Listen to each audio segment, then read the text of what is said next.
Have you personally come across many cases of sleep apnea for men on TRT? Any way to mitigate this? Could it be body weight gain, etc.? Absolutely. I've seen both patients that came to us with sleep apnea that have improved, and I've seen guys that came without sleep apnea that manifested after the case. And you may say, well, does it hurt or does it help? Why is it happening in both directions? And again, it's an individual thing.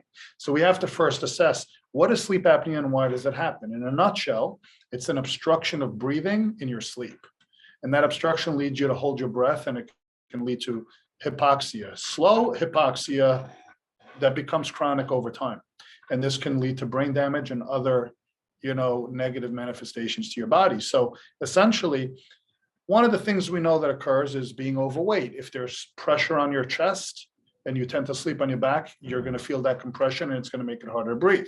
Second, neck diameter. If you have a wide neck, you're more susceptible to sleep apnea.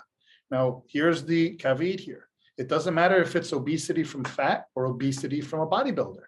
And yes, bodybuilders are obese. Obesity doesn't mean fat. I know we associate as a society the term obesity with fat. You could be obese and muscular. You could be a 300-pound guy with a six-pack abs, and you're considered clinically obese because your BMI is above range. So obesity is body mass index, not body fat index. So professional bodybuilders are obese, and they do suffer sleep apnea, and they do suffer a lot of obesity-related ailments or pathologies.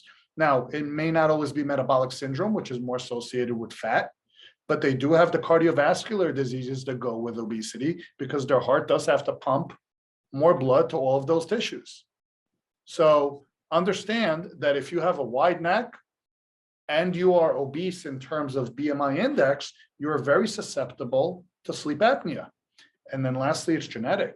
If you have a deviated septum, or if you have any of these conditions in your pathways of your breathing that cause an occlusion, you're also going to be more susceptible. So it's really a perfect storm, and sometimes it manifests as a result of getting on T. Guys start to lift, they get a bigger neck, they get a bigger chest, they gain weight, they develop sleep apnea. Sometimes it's the opposite. A guy comes in obese because he's overweight from fat, cleans up his diet, loses weight. Once he gets on T, sleep apnea goes away. So in a nutshell, it's not where we can sit back and say testosterone fixes sleep apnea, testosterone causes sleep apnea. You have to, again, engage in the individual and what is the mechanism behind this action.